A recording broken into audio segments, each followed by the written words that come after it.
오늘 저는 마태복음 7장 24절부터 27절 말씀을 가지고 다시 시작해야 합니다. 이런 제목으로 말씀을 함께 나누려 합니다. 먼저 이단과 사이비에 대해서 잠깐 얘기를 좀 하려고 그러는데, 이단과 사이비, 이제 말하자면 통칭해서 그냥 이단이라고 합시다. 뭐 다른 의미이지만 이단과 사이비가 일어나는 것을 이제 종교적으로, 종교학적으로 굳이 말한다면 이렇게 얘기할 수 있습니다. 이단과 사이비가 일어나는 그 종교사적인 의미를 얘기한다면, 기존에 있는 종교, 말하자면 기독교가 뭔가 부족하기 때문에 그런 일들이 일어난다, 이렇게 얘기할 수 있어요. 그 부족함을 여러 가지로 얘기할 수 있겠지만 몇 가지 말한다면 이런 얘기들이 있습니다. 교회가 하나 되지 못하고, 그리고 교회 안에는 또 교권이라는 게 있잖아요. 교회 권력, 교권, 그것들이 사람들의 이해관계 때문에 분열되고, 이런 일이 벌어질 때 이단이 발생할 수 있는 구실을 줄 수 있다, 이렇게들 흔히 얘기합니다. 그리고 또 사회적 위기일 때, 그 사회적 위기가 심할 때 이단이 등장할 수 있는, 출현할 수 있는 그런 적절한 시기가 될 수도 있대요. 특히나 그런 사회적 위기일 때 교회가 소금과 빛의 역할을 제대로 감당하지 못했다. 그리고 오히려 세속사의 물결에 동화되어 버렸다. 그런 도덕성이 현격하게 퇴조될 때, 그때 이제 이단들이 등장할 수 있는 원인이 될 수도 있다고 합니다. 이런 시기에 이제 이단들은 등장을 해서 기존에 있는 종교들, 특히 우리 입장에서 보면 기독교의 그 부족한 부분들을 쭉 파고 들어가서 교묘하게 그것을 이용합니다. 그리고 거기에서 자기들의 입지를 세워 나갑니다. 그러기에 이제 이단이 등장하고 있다. 이게 뭐 여러 가지 의미일 수 있지만, 이게 기독교가 뭔가 부족한 거 있다, 부족하다라는 것을 보여주는 그런 반증이기도 한다는 것이에요. 근데 이제 기독교 역사에서 보면 이런 이단들이 등장했을 때 많은 도전들을 했을 거 아니겠어요? 부족한 부분들을 건드리니까. 그래서 거기에 대해서 역사적으로 보면 많은 사람들은 그것의 도전 앞에 기독교를 다시 잃어버린 부분들이 무엇인지를 확인하고 그걸 다시 회복하려고 하는 그런 움직임들이 많이 있었어요. 뭐 대표적으로 교회 역사 초기에 마르시온이라고 하는 그런 결국에는 2세기에 이제 이단으로 정제가 되었지만, 이분은 나타나가지고 갑자기 우리가 가지고 있는 66권 성경 중에서, 그때는 뭐 확실하게 정해지지 않았지만 신약 그리고 몇 권과 뭐 누가복음 정도만, 이게 뭐 바울서신도 몇 권만 성경으로 인정을 하는 거예요. 그리고 구약에 있는 39권에, 우리가 가지고 있는 39권에 해당되는 성경을 다 이렇게 무시하는 겁니다. 성경이 아니다, 그렇게 이제 들고 일어난 거예요. 거기에 대해서 교회는 위기를 느꼈어요. 그래서 그것 때문에 교회가 일어나서, 비록 성경의 66권을 뭐 교회가 그것을 만들어낸 것도 아니에요. 그렇지만 이미 그 세기에 이미 성경으로 인정되어 있는 그런 성경들을 승인하고 또 보존하고 수용하는 그런 계기를 만들게 됐어요. 그래서 성경 66권이 만들어지게, 우리의 정경으로 받아들여지게 된 그런 역사적인 배경을 가지고 있습니다. 제가 그 전에 가르쳤던, 지금은 이제 한참 성인이 됐겠네요. 고등학생 한 명이 있었어요. 근데 그 애가 어느 날 한 달 동안 교회에 나오지 않은 거예요. 그래서 궁금하기도 했고, 들어보니까 뭐 저 지방 쪽에 내려가 있다는 둥, 학교 다니는 애인데, 그런데 얘가 갑자기 한 달 후에 나타났어요. 그리고 나서 한다는 말이, 제가 그때는 전도사였으니까, 전도사님, 진짜 제가 새로운 세계를 발견했다고, 정말 놀라운 세계를 발견했다고 저한테 그런 얘기를 하는 거예요. 그러면서 진짜 전도사님 안타까워 죽겠다고, 전도사님들 제발 이걸 좀 알았으면 좋겠다고 저한테 그러더라고요. 자기가 성경을 보니까 놀라운 세계가 있다는 거예요. 자기가 그동안 신앙생활을 잘못했다는 거예요, 고등학생이. 그것도 한 달 사라지고 나서. 나중에 들어보니까 얘가 한 달 동안 사라져가지고 어디에 가가지고 한 달 동안 성경 공부를 죽어라고 한 거예요. 그리고 나서 와, 성경에 놀라운 세계가 있다. 여러분 다 아시죠? 이 지금 말하는 이단이 어떤 이단인 줄 아시겠죠? 예. 신뭐뭐입니다. 아시겠죠? 이 사람들은요, 반응이 보통 이렇게 반응을 보여요. 성경에 놀라운 세계가 있다고. 그러면서 또 이럽니다. 그동안 우리는 신앙생활을 잘못했다고. 이런 얘기를 공통적으로 하는 걸 볼 수 있어요. 이들의 그 신뭐뭐의 이단의 공통적인 특징입니다. 제가 이것을 보면서 여러 가지 생각을 좀 하게 됐어요. 뭐 맞아요. 뭐 유명한 그 신학자 중에도 성경 안에는 새로운 세계가 있다 이렇게 얘기도 합니다. 맞죠? 성경 안에는 새로운 세계가 있는 게 맞아요. 그런데 왜 성경에 새로운 세계가 있다는 거를 왜 그곳에서만 만나는자는 거예요? 왜 그곳에서만 발견할 수 있냐는 거예요. 저에게는 그게 의문이었어요. 여러분은 어떻게 생각하십니까? 왜 성경의 신세계를 이렇게 교회 다니면서 지금 이 자리에서 발견하지 못하고 왜 그곳에 가야지만 성경의 새로운 신세계를 발견할 수 있냐는 거예요. 여러분 그것을 보면서 오늘 우리 기독교에 부족한 부분이 무엇인지를 우리로 하여금 반증하는 거 아닐까요? 여러분 도대체 뭐가 문제일까요? 일단 여기서 답을 하지 않고 넘어갈게요. 지금은 대한민국이 총체적으로 슬픔 가운데 있습니다. 이 슬픔은 이루 말할 수가 없죠. 그래서 지금은 누구가 잘못이냐 이런 얘기도 많이 하고 있지만 일단은 고통 속에 있는 그 사람들과 함께 고통을 나누는 것이 더 우선이라고 생각합니다. 그러나 이 시간에 한 번 정도는 질문해 볼 필요가 있다고 생각합니다. 도대체 원인이 뭐였을까? 여러분 여러 가지로 대답할 수 있을 거라고 생각합니다. 리더십의 문제, 어른들의 문제, 늑장 대응의 문제, 안전 불감증 등등등 여러 가지 얘기를 할 수 있어요. 저는 설교가 개인적인 의견을 피력하는 것은 아니라는 걸 알고 있습니다. 그렇지만 위의 생각들이, 제가 말했던 이 생각들이 저 개인적으로는 모두 맞다고 생각합니다. 그러나 저는 그보다 더 근본적으로, 기본적으로 문제가 된 게 뭘까? 그것은 이 사회를 움직이는 기본적인 매뉴얼, 이 매뉴얼이 제대로 작동하지 않았기 때문이다. 저는 그것에 더 강조를 두고 있습니다. 가장 기본적이고 가장 기초적인 그 매뉴얼이 제대로 실천되지 않으니까 지금의 이런 문제의 총체적인 난국을 우리가 맞이하고 있다. 저는 그렇게 생각을 한 겁니다. 사람들은 처음에는 이런 매뉴얼들을 잘 지켜나갔을 거예요. 그러나 시간이 흐르면서 점차 그것을 제대로 지키지 않은 것입니다. 그런데 문제가 뭐냐면 아무런 일들이 일어나지 않은 거예요. 기초적인 매뉴얼을 지키지 않음에도 불구하고 문제가 잘 일어나지 않은 거예요. 그러니 계속해서 이렇게 해도 되는구나 라고 생각했을 거 아니겠습니까? 전 그런 태도가, 그런 생각이, 그런 잘못된 생각들이 오늘의 우리가 당하는 사태의 근본적인 원인이 아니었나, 전 개인적으로 그렇게 생각합니다. 가장 기본적인 매뉴얼이 소홀히 다루어지는 그 시점부터가 이미 우리 안은 위험이 도사리고 있었다. 그렇게 여겨집니다. 조금 거창하게 한국교회를 한번 생각해 보고 싶어요.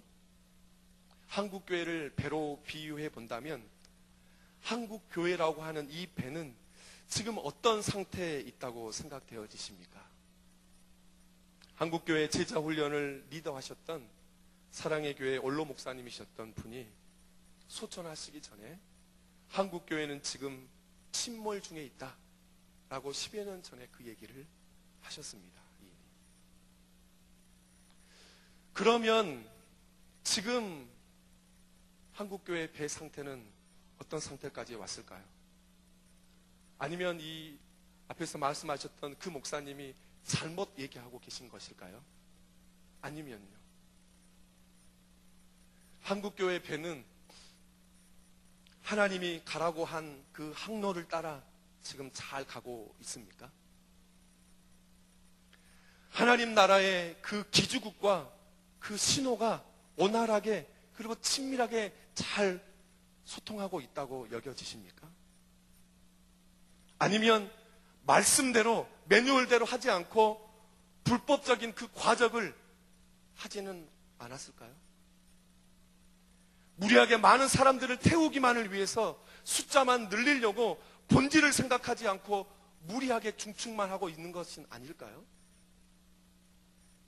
교회는 분명히 위험한데 축복만 이야기하고 잘 될 거라고, 성도들에게 듣기 좋은 얘기만 하고 계속 안전할 거라고 그렇게만 얘기하고 있는 게 한국교회가 아닐까요? 청년 여러분, 교회라고 하는 배가 어떤 상태인지를 아는 그 방법이 무엇일까요?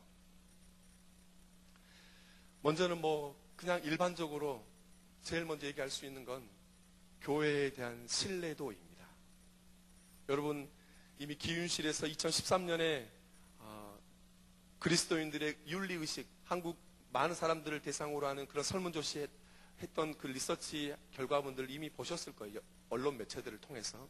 거기에 보면요, 한국교회를 신뢰한다 라고 답한 응답자가 전체 사에서 19.4%밖에 안 됩니다. 그만큼 신뢰도가 떨어져 있는 건 사실이에요. 그 이유가 있어요. 사람들이 한국교회를 신뢰하지 않는 대표적인 이유가 뭐냐면 말과 행동이 다르기 때문이래요. 그 응답자가 24.8%였습니다. 이런 거죠. 예수님을 믿는다고 하는데 사회에서는 아무런 차이가 나지 않은 거예요. 여러분 청년 시기 아시죠? 요즘에 가장 큰 문제가 뭔 줄 아십니까? 청년 사역자들이 아직 대답하지 못하고 있는 딜레마 중에 하나가 뭔 줄 아십니까? 예수 믿는 사람들이, 예수 믿는 청년들을 대상으로 설문조사를 해보니까 한 50% 정도 이상이 기독 청년들이 결혼 전에 혼전 성관계를 맺는데요. 거기에 대해서 교회에서 아무런 얘기를 하지 않는 거예요. 거기에 대안도 없어요, 현재. 그래서 예전에 교회 와서 그냥 그거는 나쁜 거다, 그런 죄다라고만 얘기를 하니까 정작 그런 상황 속에서 매몰돼서 살아가는 청년들, 기독 청년들에게는 교회의 메시지가 막 다가오지 않는 거예요. 거기에 대해서 현재는 지금 대답을 못하고 있는 상황입니다. 어떻게 대답해야 될까요? 아니, 이 대답을 하기 전에 예수 믿는 사람이나 믿지 않는 사람이나 똑같잖아요.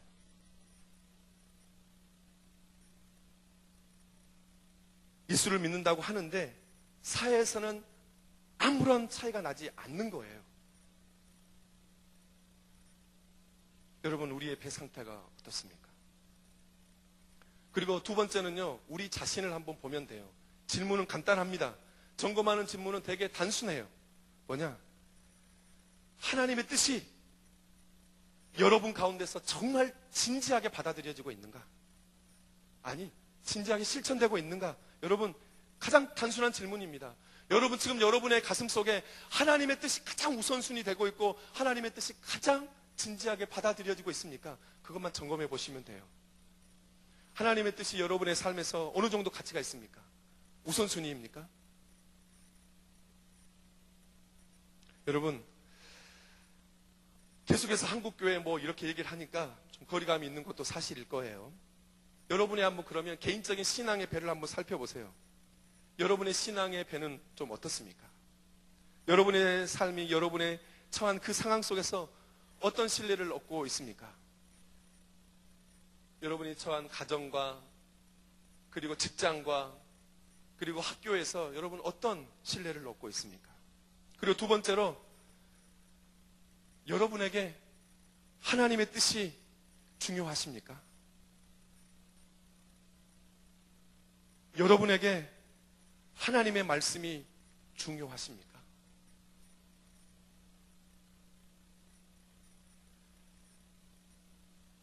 여러분의 배 상태는 그래서 긍정적이십니까? 아니면 부정적이십니까? 조금 더 넓게 한국교회 배 지금 어떤 상태가 되어 있을까요? 도대체 우리는 현재 우리 사회가 가장 기본적으로 지켜야 할 그 기본적인 매뉴얼들이 소홀하게 다루어짐으로 인해서 너무나도 엄청난 비극을 경험하고 있습니다. 우리는 이런 상황 앞에서 어떻게 해야 할까? 이렇게 질문할 수 있을 거라고 생각합니다. 그런데 하나님께서는 이런 상황 앞에서 제 개인적으로는 저에게 주신 메시지는 오늘 본문이었습니다. 오늘 본문을 통해서 하나님은 저에게 다시 한번 우리가 이런 상태를 해결할 수 있는 그 길을 제시해 주셨습니다. 그것은 결론적으로 말하자면 다시 한번 결단하라는 것입니다. 다시 한번 시작하라는 것이에요. 오늘 본문은 산상수훈 마무리에 해당되는 거예요. 구약에서도 보면요, 레위기 26장이나 신명기 30장이나 많은 부분들에 보면 하나님께서 모세를 통해서 많은 말씀을 하신 후에 결론 부분에 이런 메시지를 주셔요. 이렇게 하면 이렇게 되고 이렇게 하면 이렇게 될 것이다 라고 하는 양자택일의 문제를 거론하십니다. 그래서 이것을 택하면 복의 길이고 이것을 택하면 조주의 길이라고 두 가지의 가능성을 늘 제시하고 있어요. 오늘 본문도 보세요. 두 가지의 길을 우리에게 제시하고 있습니다. 양자택일의 길을 보여주고 있는 거예요. 하나는 지혜로운 길입니다. 또 다른 하나는 어리석은 길입니다. 지혜로운 길은 간단해요. 예수님의 말씀을 듣고 행하는 겁니다. 어리석은 사람은 뭐냐면 듣고 행하지 않는 거예요. 주님은 우리에게 말씀하시고 나서 우리에게 다시 결단하고 다시 시작하라고 우리에게 이 말씀을 주시는 거예요. 주님의 마음은 어디 있을까요? 여러분, 지혜로운 사람과 어리석은 사람의 공통적인 특징은 일단은 듣는다는 거예요. 그렇죠? 듣는 거 있잖아요. 차이는 행하지 않는다는 것에 달려 있어요. 그런데 여러분, 지금 우리의 문제가 뭔 줄 아십니까? 이 듣는 것에부터 문제가 있어요. 이 듣는 데서부터 총체적인 위기가 있습니다. 듣지 않는다는 거예요. 여기 성경에서는 듣고 행하는 것 같고 듣고 행하지 않는 것의 차이가 있는데 오늘 우리는 아예 듣는 것부터가 문제가 되고 있어요. 제가 말하는 것은 주일에 한 번 와서 듣는 것을 이야기하는 게 아니에요. 그러나 여러분, 주일에 한 번 예배를 드리는 사람들 정말 중요합니다. 정말 잘 듣는다면 중요해요. 근데 그것도 쉽지가 않습니다. 언제부턴가 부끄러운 이야기지만, 저도 부끄러운 이야기지만 목회자에 대한 신뢰도가 땅에 떨어져서요, 목회자의 말이 하나님의 말씀으로 들리지 않습니다. 한 인간의 개인적인 의견으로 받아들이기 시작한 거예요. 그러면서 우리 회중들의 속으로 말합니다.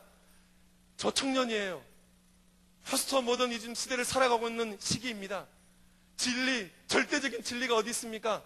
다 상대적이지 않습니까? 저희한테 강요하지 마세요. 그것은 목사님의 의견이잖아요. 목사님이나 잘하세요. 여러분, 목회자가 부족한 것은 사실이에요. 연약합니다. 그러나 여러분, 그럼에도 불구하고 하나님은 그런 부족한 사람들을 통해 하나님의 말씀을 전하고 있다는 이 사실을 우리는 놓치지 않아야 합니다. 그러기에 만약 여러분에게 설교가 한낱 인간의 의견처럼 들리기 시작한다면 그것은 여러분에게 위기입니다.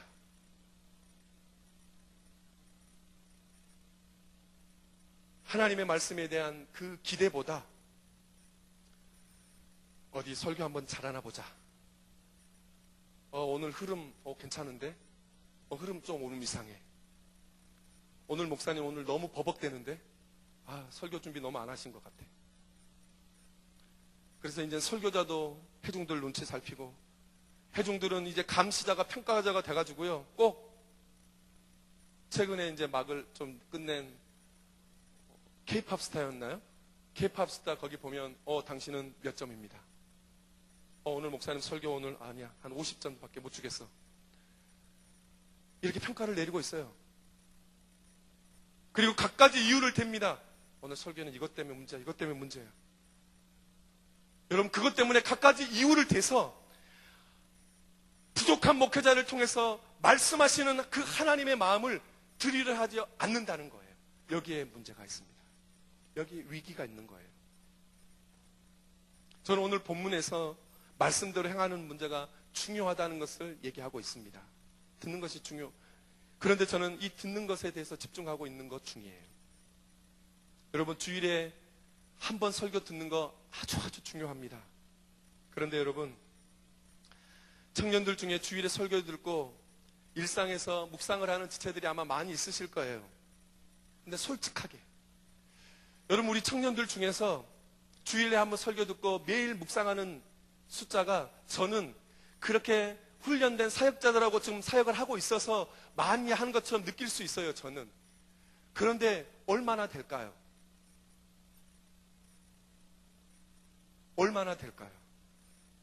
하나님의 말씀을 주일에 듣고 매일매일의 삶 속에서 하나님의 말씀을 듣고 하나님의 말씀을 읽는 사람들이 도대체 얼마나 될까요? 하나님의 뜻을 구하는 지체들이 얼마나 될까요? 근데 제가 보니까 최근에 저는 우리 청년들이 너무 성경을 읽지 않는다, 그것을 너무 많이 보고 있어서 그 속에서 많은 위기감을 가지고 있습니다. 제가 그것을 위기감이라고 생각하는 것은 이런 거예요. 무슨 얘기냐면, 성경을 읽지도 않아요. 묵상도 안 합니다. 그런데 아무런 문제 없이 살아가는 거예요. 일상을 너무나도 잘 사는 거예요. 또 그렇게 하지 않아도 괜찮아.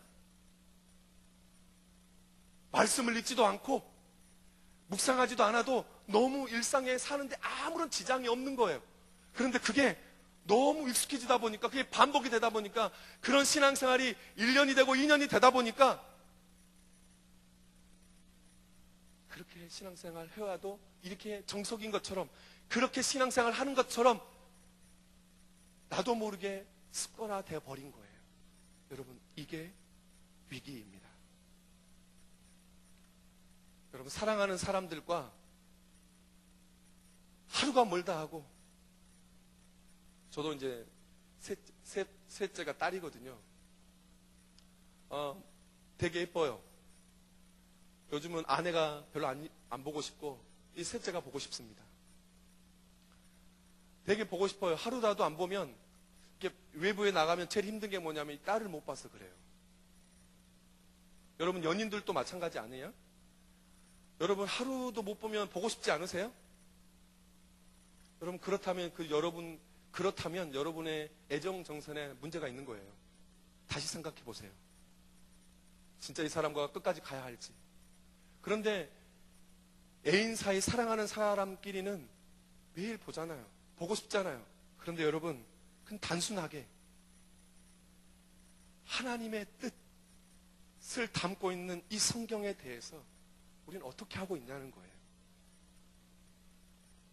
여러분, 그래서 저는 이것이 저에게 가장 큰 위기로 다가왔습니다. 여러분, 종교개혁이 여러 가지로 설명할 수 있어요. 그런데 오늘 설교의 흐름에서 얘기를 한다면, 종교개혁에서 루터가 한 일 중에 가장 큰 일이 뭐냐면, 제가 독일에 있을 때 루터가 쫓겨가가지고 그 산성에서 신약성경을 헬라어에서 이렇게 독일어로 이렇게 번역하는 그 책상만 보고 왔거든요. 근데 루터가 한 일이 뭐냐면, 그동안 성경이 성직자, 그 당시 때 언어로 하면 성직자, 목회자들에게만 전유물로 있었던 그 성경을 모든 성도들이 읽을 수 있도록 열어주셨다는데 큰 의미가 있는 거예요. 그런데 어느 날부터인가 우리도 모르는 사이에 우리 주위에 이렇게 많은 성경이 있음에도 불구하고 주일날 단 한 번 나와서 목회자를 통해서 들리는 이 성경으로만 우리가 받아들이고 있다면 지금 우리는 다시 한번 이 성경에 많은 성경을 가고 있음에도 불구하고 다시 우리는 꼭 중세시대로 돌아가는 것처럼 우리 힘으로 성경을 읽지 않고 오직 강단을 통해서만 듣는 메시지로만 그렇게 받아들이고 있는 이 중세시대로만 우리가 회귀하고 있는 것이 아닌가.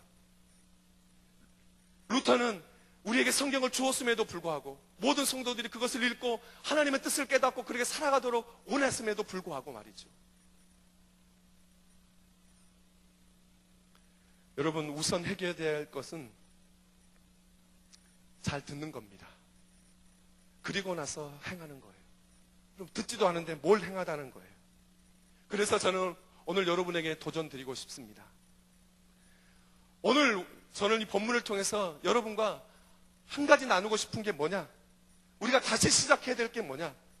그리고 저는 개인적으로 그것이 한국교회의 위기를 다시 극복할 수 있는 길이라고 보여지는데 그것은 우리가 다시 한번 성경을 진지하게 읽어가는 거예요.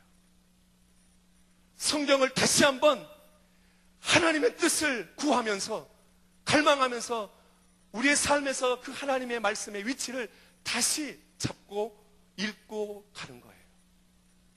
그럴 때 우리 가운데 놀라운 변화가 일어날 것이고 거기에 우리가 정성을 기울일수록 우리 안에 일어나는 신앙의 위기들이 극복될 수 있다고 생각합니다. 이것이 오늘 하나님이 저를 세우셔서 여러분에게 전하고 싶은 하나님의 메시지입니다. 우리 사랑하는 싱크 여러분, 하나님의 말씀을 다시 진지하게 읽어갑시다. 여러분의 손에서 하나님의 말씀이 떨어지지 않기를 바랍니다. 그 말씀을 붙들고 잘 들으시기 바랍니다. 그리고 그 말씀대로 살아가는 지혜로운 건축자가 되시기 바랍니다. 우리 기도하겠습니다.